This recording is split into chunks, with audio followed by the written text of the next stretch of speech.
ឈាមខ្មែរស្រក់លើដីអង្គរឮសូរសម្រែកយំសោកសៅលើដីកម្ពុជាដ៏ត្រកាលសត្រូវឆ្លៀនពៀនមករុករានដុតបំផ្លាញផ្ទះសម្បែងខ្មែរចិត្តខ្មៅដូចជោងចោលចិត្តអាក្រក់លួចប្លន់ទឹកដីឥតលហែបង្ហូរឈាមរះឲ្យដេកក្បែរ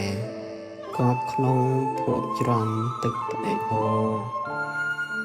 ទឹកដីដូនតាខំថែរក្សាបែរជាត្រូវគេមកបង្ខំយកចិត្តទិសាមកសង្កត់ចង់ឲ្យខ្មែរលុចជង្គង់ចោះការឈឺចាប់នេះសែនពុះបញ្ជ្រោល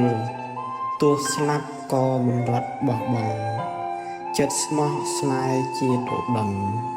មិនឲ្យបាត់បង់ទោះមួយចង្អែម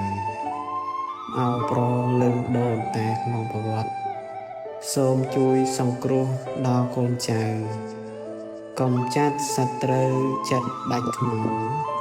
ចេញពីដែនដីសុវណ្ណភូមិខ្មែរត្រូវសាមគ្គីជាធ្លុងមួយ